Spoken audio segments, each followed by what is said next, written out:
Andrew, one of the main reasons why we brought you on, obviously, we wanted to catch up. We felt bad that you couldn't come on with Sal. Mm-hmm. But I'll tell you, I got to be straightforward with you, my man. We heard about Fire Truck Records, and we thought, wow, what better way to promote that for our friends and have them explain it to us than to have somebody come on the podcast and tell us about it. What can you say about Fire Truck? What inspired you to start it? What are you guys all about? So, I'll give you the reason why it's called Fire Truck Records first. Just so our first. What'd you say? I said starts with F, ends with uck.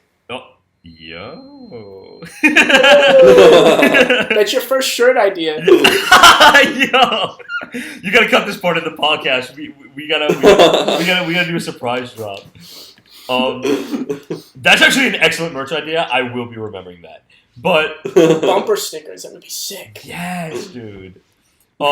So our first tourmobile for Elephant Jake was Collins Ford Explorer. I think it was like 2005, 2006 or something. And it was an old fireman's like vehicle. So there was a bunch of stickers on it. There was these big ass headlights, and we called it the fire truck. And sadly, he had to put it to rest a while ago. So to pay homage to him, we named it Fire Truck Records, and so that's where the name comes from. But so was that big long? It was like tannish, beigeish looking color.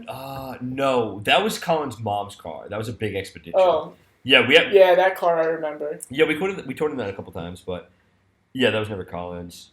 But yeah, so that's where the name comes from. We just wanted. I don't know. I feel like Sal and I are a good team because we hold each other accountable, and whenever someone isn't doing something or carrying their weight, we call each other out, and we also are each other's hype man in a way. So like, he sends me songs, I send him songs. Oh, have you ever or like what can I do for this section, shit like that. So it's like we communicate really well in that sense, and I feel like both of our music tastes are very different. While also being the same, we can find things that we like in each other's music while not necessarily having it be our general intake. So we just wanted, dude, like a record label is sick, you know? Like everybody in the DIY scene knows about DIY record labels and stuff like that. And we were just like, we've been supported by DIY record labels before, and we wanted to do the same thing. We wanted to kind of give back, you know what I mean? Not give back in the sense that like people need Fire Truck Records, like they're craving it, but like just give back in the sense like we've been given that before. So like we want if we've been helped out by DIY record labels before, we would like to do it the same way. So you know Ethan and Paul from Philly, right?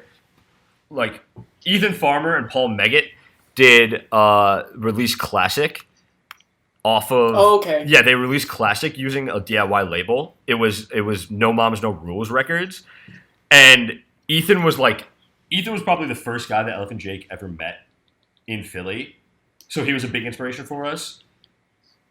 So we were like, he was kind of like the godfather and led the way, you know what I mean? So when he was doing DIY record labels and helping out Elephant Jake so much, it was another reason why we wanted to start a label, because it's like, yo, Ethan did it. Ethan's sick. Let's be like Ethan. So yeah, dude, we're releasing Sal's record pretty soon. He's got a solo EP that he plays all the parts on, and it's fucking so good, dude. I can't wait for you guys to hear it. It's really fucking well done. Ooh, that's exciting. Yeah, I'm excited to hear it. Yeah, and then we get. Oh, sorry, you go. No, you go. You were saying more things. Oh yeah, and then we've got some other things cooking right now that I can't necessarily tell you the specifics of yet, but we have there's a lot of things coming essentially. That's really exciting. I'm really excited for you guys. Okay, the sirens are blaring. The sirens. They are blaring. I think there's a lot of people out there who don't really understand what record labels do, and I know that kind of DIY record labels do different things. Mm-hmm. If there's a band listening to this who's like, I love Elephant Jake, they have a record label, I'd really love to be a part of it. Like, what kind of things do you do to support bands? Like, what is Fire Truck going to be doing for bands? For sure. So basically what our plan is so far is we will front the money for everything. So if you want to release a record off of Fire Truck Records, we will front the money for the T-shirts for the promotion. The promotion doesn't cost a lot of money because you're just posting on Instagram and stuff like that. But we'll front the money for the T-shirts. We'll make cassettes. We'll make the CDs, and we'll pay for everything. And then when it comes time to release the record and start selling CDs, selling T-shirts, and everything, basically the general idea is we make our money back, and then you get all of the profits after that. So like we want to make sure that we're really supporting the bands and really giving back to them because the record labels like Atlantic Records and Fueled by Ramen, they're scums, dude. It's like the music to them is a product. It's essentially the same thing about selling Miller High Life or an Acura. You know what I mean? It's like it's the same shit. So we like with DIY labels, I don't think that Fire Truck Records is special in this. DIY labels really want to put music on the forefront and make sure that they are the center of everything that the record label is revolving around. I think that's incredible. Yeah, and I think that's a trend that a lot of people are kind of turning towards. Like, this is a great example. I'm not personally a really big fan of his, but I just know like Chance the Rapper is a huge artist, huge name, and he's all indie. Like he's not on a label or anything. Right. And I'm sure for newer bands or bands just looking for a little bit of help, like a label like yours really goes a long way in assisting in getting their music heard. For sure. I appreciate that. Yeah, no, and I hope that's what ends up happening. Because it's like, dude, I'm sure you guys see it. Like Shark Club's on Spotify, Apple Music. That is a fucking money pit. Like you get nothing from streaming. It upsets me that that's how music is the music industry is going, but it is what it is. Yeah. Okay, Lars. Sorry. Oh my god. But yeah. But yeah, Fire Truck Records, bro. We woo. We woo.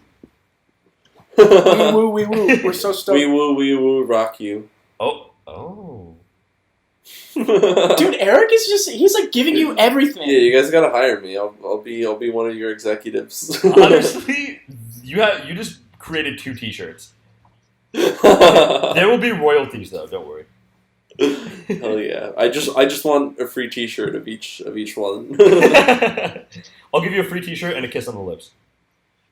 Ooh. Come on, Post-pandemic, I hope. Yeah, post-pandemic. Oh.